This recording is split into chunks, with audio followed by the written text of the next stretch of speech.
ఓం శాంతి. ఈరోజు మురళి డేట్ 11/7/2024.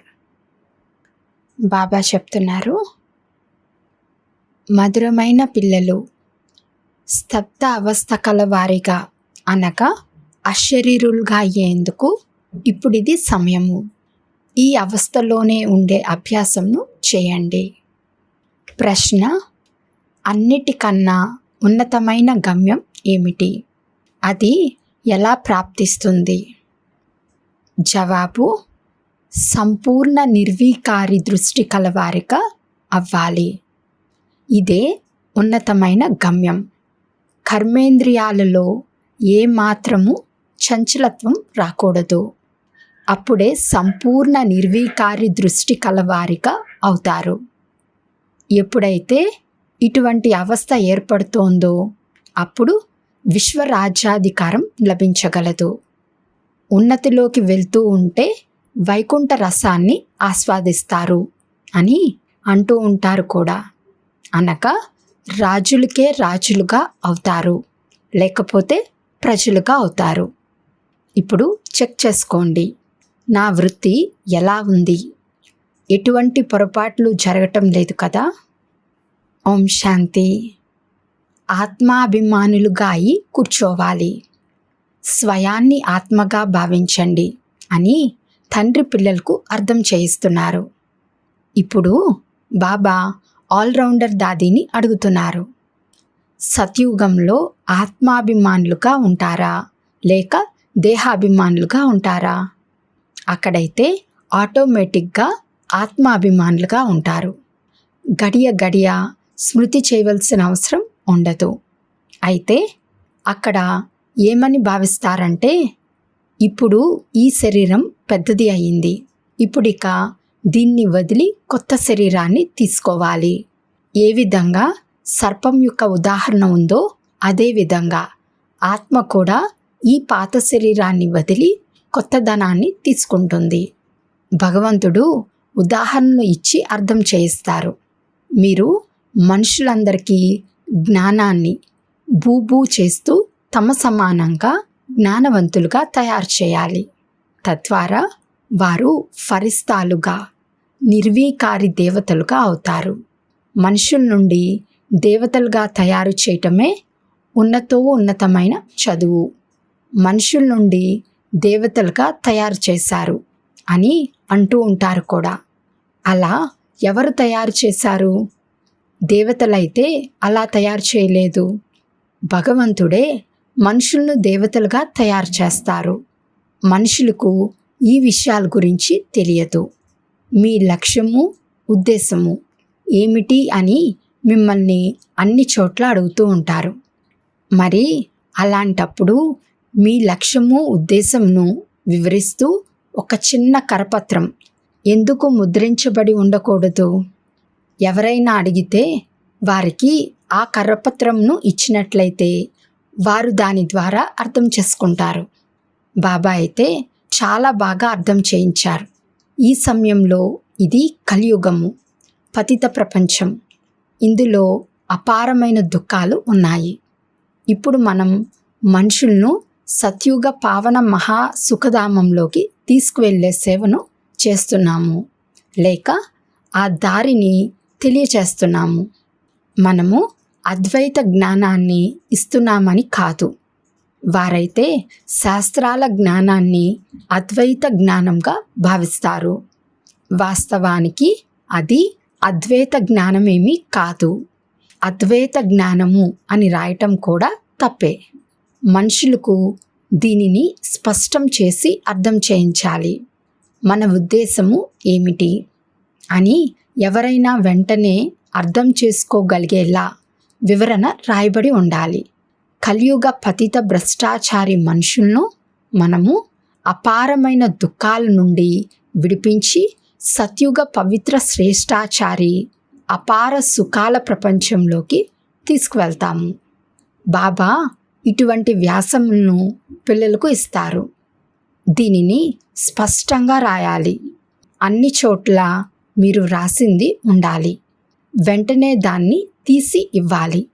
అప్పుడు మేము దుఃఖధామంలో ఉన్నాము, చెత్తలో పడి ఉన్నాము అని అర్థం చేసుకుంటారు. మేము కలియుగి పతిత దుఃఖధామం మనుషులము. వీళ్ళు మమ్మల్ని అపారమైన సుఖాలలోకి తీసుకువెళ్తారు అని మనుషులు అర్థం చేసుకోరు. కావున ఇటువంటి ఒక మంచి కరపత్రాన్ని తయారు చేయాలి. మీరు సత్యుగం వారా లేక కలియుగం వారా అని బాబా కూడా ఒకటి ముద్రించారు కదా. కానీ మనుషులు అర్థం చేసుకోరు. రత్నాలను కూడా రాళ్ళగా భావించి పడేస్తారు. ఇవి జ్ఞానరత్నాలు. వారు శాస్త్రాలలో రత్నాలు ఉన్నాయి అని భావిస్తారు. ఇక్కడ అపారమైన దుఃఖం ఉంది అని వారు అర్థం చేసుకునేలా మీరు స్పష్టం చేసి చెప్పండి. దుఃఖాల లిస్టు కూడా ఉండాలి. తక్కువలో తక్కువ 101 తప్పకుండా ఉండాలి. ఈ దుఃఖధామంలో అపారమైన దుఃఖాలు ఉన్నాయి. అవన్నీ రాయండి. ఆ లిస్ట్ అంతా తయారు చేయండి. ఇంకొక వైపేమో అపారమైన సుఖం ఉంటుంది. అక్కడ దుఃఖము అన్న మాటే ఉండదు. ఇప్పుడు మేము ఆ రాజ్యాన్ని లేక సుఖధామాన్ని స్థాపిస్తున్నాము అని అందులో ఉండాలి.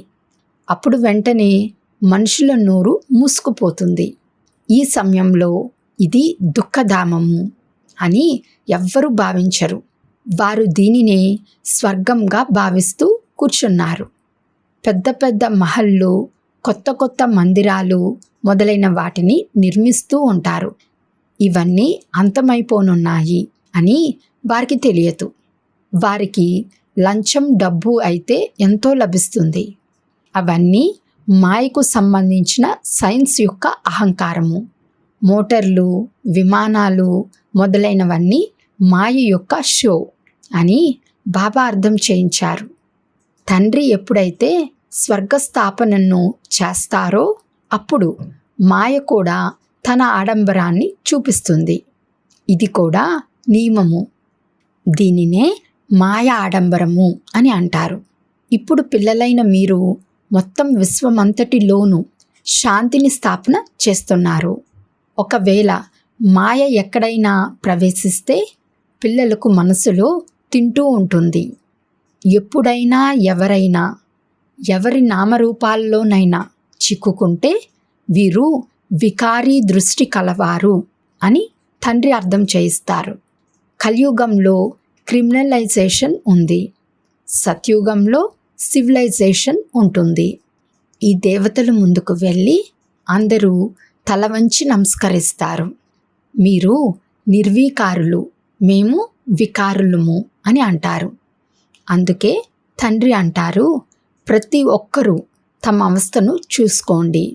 పెద్ద పెద్ద మంచి మహారథులు స్వయాన్ని చూసుకోండి. మా బుద్ధి ఎవరి నామరూపాల్లోకైనా వెళ్ళటం లేదు కదా. ఫలానా ఆమె చాలా బాగుంది, ఇది చెయ్యాలి అంటూ మనసులో ఏమైనా అనిపిస్తోందా? ఈ సమయంలో సంపూర్ణ నిర్వీకారి దృష్టి కలవారు ఎవ్వరూ లేరు అని బాబాకు తెలుసు. కొద్దిగా కూడా చంచలత్వం ఉండకూడదు. ఇది చాలా కష్టం. ఏ ఒక్కరో అలా ఉంటారు. కళ్ళు ఏదో ఒక రకంగా తప్పకుండా మోసగిస్తూ ఉంటాయి. డ్రామా ఎవరిని అంత త్వరగా నిర్వీకారి దృష్టి కలవారిగా చెయ్యదు. చాలా పురుషార్థం చేసి స్వయాన్ని చెక్ చేసుకోవాలి. నా కళ్ళు నన్ను ఎక్కడ మోసగించటం లేదు కదా. విశ్వాధిపతులుగా ఉండటం చాలా ఉన్నతమైన గమ్యం. నా కళ్ళు నన్ను ఎక్కడా మోసగించటం లేదు కదా. విశ్వాధిపతులుగా ఉండటం చాలా ఉన్నతమైన గమ్యం. పైకి ఎక్కితే వైకుంఠ రసాన్ని పొందుతారు, అనగా రాజులకే రాజులుగా అవుతారు. పడిపోతే ప్రజల్లోకి వెళ్ళిపోతారు. ఈ రోజుల్లో ఇది వికారీ కాలము అని అంటారు. ఎంత గొప్ప వ్యక్తి అయినా, రాణి అయినా కానీ తనలో కూడా నన్ను ఎవరైనా చంపేస్తారేమో నన్న భయం ఉంటుంది. మనుషులు ప్రతి ఒక్కరిలోనూ అశాంతి ఉంది. కొంతమంది పిల్లలు కూడా ఎంతో అశాంతిని వ్యాపింపచేస్తారు. మీరు శాంతిని స్థాపిస్తున్నారు. కావున మొదట మీరు స్వయం శాంతిలో ఉండండి. అప్పుడే ఇతరులలో కూడా ఆ బలం నిండుతుంది. అక్కడైతే ఎంతో శాంతిగల రాజ్యం ఉంటుంది. కళ్ళు శుద్ధంగా అయిపోతాయి. కావున తండ్రి అంటున్నారు, ఈరోజు ఆత్మనైన నా వృత్తి ఎలా ఉంది అని మిమ్మల్ని మీరు చెక్ చేసుకోండి. ఇందులో ఎంతో శ్రమ ఉంది. మిమ్మల్ని మీరు సంభాళించుకోవాలి.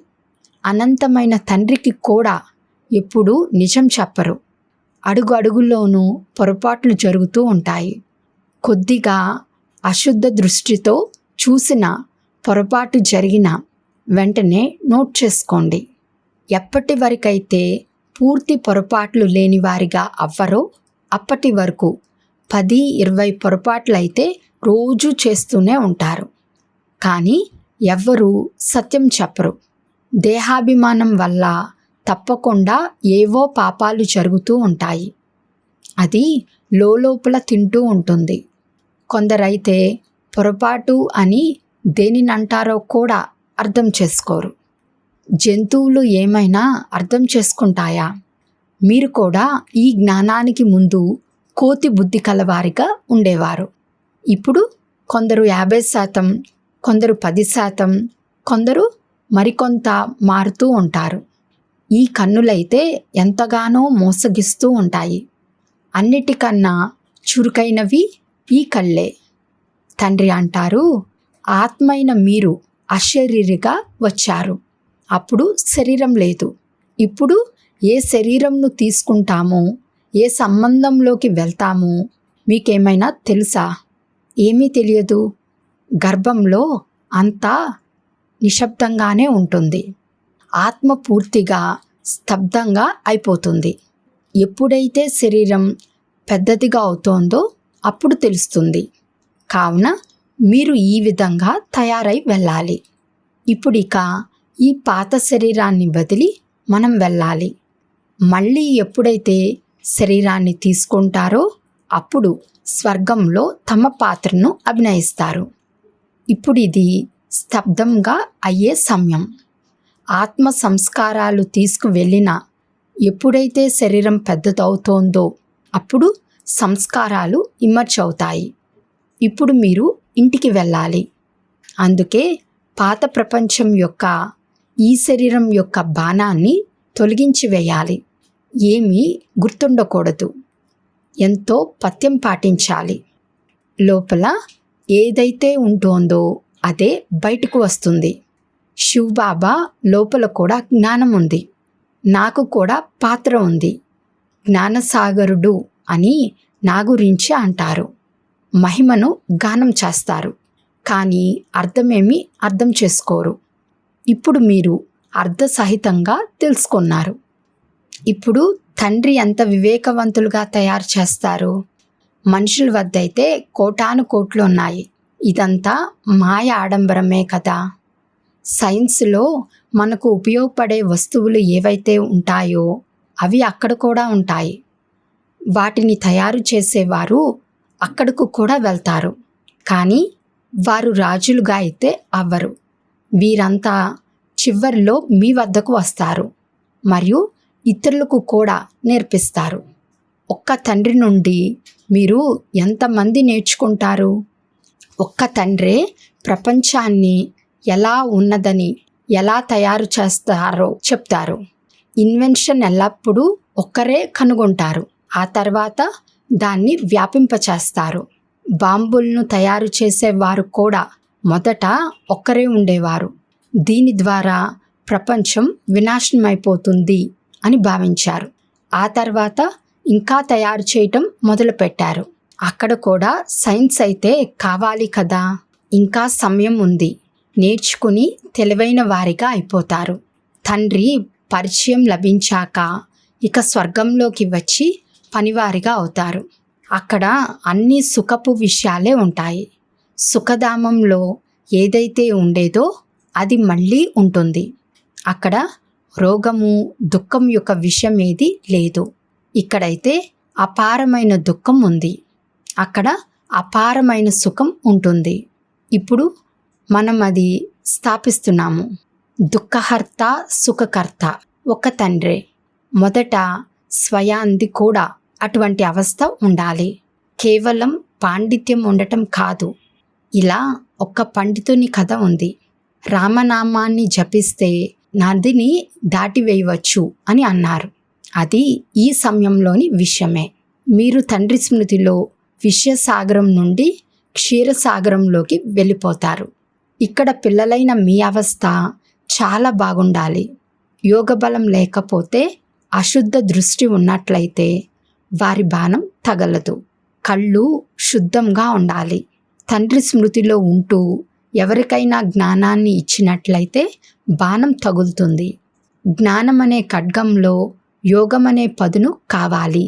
జ్ఞానం ద్వారా ధనం యొక్క సంపాదన జరుగుతుంది. శక్తి అంతా స్మృతిదే. చాలామంది పిల్లలు ఏమాత్రము స్మృతి చేయరు. అసలు వారికి తెలియనే తెలియదు. తండ్రి అంటారు, ఇది దుఃఖధామము అని. సత్యుగం సుఖధామము మనుషులకు అర్థం చేయించాలి. తండ్రి అంటారు, ఇది దుఃఖధామం అని. సత్యుగము సుఖధామము అని మనుషులకు అర్థం చేయించాలి. కలియుగంలో సుఖము అన్న మాటే లేదు. ఒకవేళ ఉన్నా కానీ అది కాకిరెట్టతో సమానమైనదే.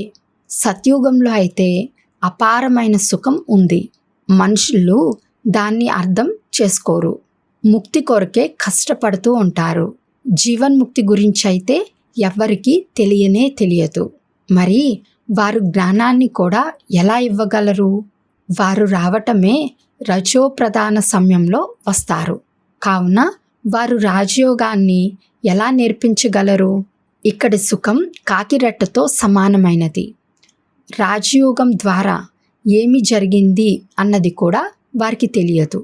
ఇదంతా ఇప్పుడు డ్రామాగా నడుస్తుందని పిల్లలైన మీకు తెలుసు. వార్తాపత్రికలలో కూడా మీ నిందను రాస్తారు. అది జరగవలసిందే. అబలలపై రకరకాల అత్యాచారాలు జరుగుతాయి. ప్రపంచంలో అనేక దుఃఖాలు ఉన్నాయి. ఇప్పుడు ఎటువంటి సుఖము లేదు. ఎంత పెద్ద షౌకార్లైనా వారు రోగగ్రస్తులైతే, అందులుగా అయితే దుఃఖమైతే ఉంటుంది కదా. దుఃఖాల లిస్టులో ఇవన్నీ రాయండి. రావణ రాజ్యంలో కలియుగ అంతిమంలో ఈ విషయాలన్నీ ఉన్నాయి. సత్యుగంలో దుఃఖం యొక్క విషయం ఒక్కటి కూడా ఉండదు. సత్యుగం ఒకప్పుడు ఉండి వెళ్ళింది కదా. ఇప్పుడు అది సంగమ యుగం. తండ్రి కూడా సంఘంలోనే వస్తారు. 5000 సంవత్సరాలలో మనం ఏ ఏ జన్మలు తీసుకుంటాము అనేది ఇప్పుడు మీకు తెలుసు. అలాగే ఏ విధంగా సుఖం నుండి దుఃఖంలోకి వస్తామో కూడా మీకు తెలుసు. ఎవరికైతే మొత్తం జ్ఞానమంతా బుద్ధిలో ఉంటుందో, ధారణ ఉంటుందో వారు అర్థం చేసుకోగలుగుతారు. తండ్రి పిల్లలైన మీకు జోలిని నింపుతారు. ధనం ఇచ్చినా ఆ ధనం తరగదు అన్న గాయనం కూడా ఉంది. ధనాన్ని దానం చేయకపోతే వారి వద్ద అది లేనట్లే. కావున అది మళ్ళీ లభించదు కూడా. లెక్క ఉంటుంది కదా. ఇవన్నీ ఇవ్వకపోతే మరి అది ఎక్కడి నుండి లభిస్తుంది? వృద్ధి ఎక్కడి నుండి జరుగుతుంది? ఇవన్నీ అవినాశి జ్ఞానరత్నాలు. నెంబర్ వారుగానైతే ప్రతి విషయంలోనూ ఉంటారు కదా. మీది ఆత్మీక సైన్యం. కల్పపూర్వం పొందినట్లుగా ఒక ఆత్మ వెళ్ళి ఉన్నత పదవిని పొందుతుంది. ఇంకొక ఆత్మ వెళ్ళి ప్రజా పదవిని పొందుతుంది. అచ్చా, మధురాతి మధురమైన సికిలదే ఆత్మీక పిల్లలకు నెంబర్ వారు పురుషార్థం అనుసారంగా బాప్దాదా మరియు మాతాపితల హృదయపూర్వకమైన ప్రాణప్రదమైన ప్రేమతో నిండిన ప్రియస్మృతులు మరియు గుడ్ మార్నింగ్. ఆత్మీక పిల్లలకు ఆత్మీక తండ్రి నమస్తే. ఆత్మీక తండ్రికి ఆత్మీక పిల్లల యొక్క ప్రియస్మృతులు మరియు నమస్తే నమస్తే నమస్తే. ధారణ కొరకు ముఖ్య సారము. ఫస్ట్ పాయింట్, మిమ్మల్ని మీరు సంభాళించుకునేందుకు అడుగడుగులోనూ చెక్ చేసుకోవాలి. ఈరోజు ఆత్మనైన నా వృత్తి ఎలా ఉంది? సెకండ్ పాయింట్, కనులు శుద్ధంగా ఉన్నాయా? థర్డ్ పాయింట్, దేహాభిమానానికి వశమై ఏ పాపాలు జరిగాయి అని మిమ్మల్ని మీరు ప్రశ్నించుకోవాలి. సెకండ్ పాయింట్, బుద్ధిలో అవినాశి జ్ఞానతనాన్ని ధారణ చేసి ఆపై దానం చేయాలి. జ్ఞానం అనే ఖడ్గంలో స్మృతి పొదను తప్పకుండా నింపుకోవాలి. ఈరోజు వరదానము: సత్యత అథారిటీని ధారణ చేసి సర్వులను ఆకర్షితం చేసే నిర్భయ మరియు విజయీ భవ. విస్తారము: పిల్లలైన మీరు సత్యతకు చెందిన శక్తిశాలి శ్రేష్ఠాత్మలు. సత్య జ్ఞానము, సత్యమైన తండ్రి, సత్యప్రాప్తి, సత్య స్మృతి, సత్య గుణాలు, సత్య శక్తులు అన్నీ ప్రాప్తించాయి. ఇంత పెద్ద అథారిటీకి చెందిన నశ ఉన్నట్లయితే ఈ సత్యత అథారిటీ ప్రతి ఆత్మను ఆకర్షిస్తూ ఉంటుంది. అసత్య ఖండంలో కూడా ఇటువంటి సత్యతా శక్తి కలవారే విజయులుగా అవుతారు. సత్యత యొక్క ప్రాప్తి సంతోషము మరియు నిర్భయత. సత్యాన్ని మాట్లాడేవారు నిర్భయులుగా ఉంటారు.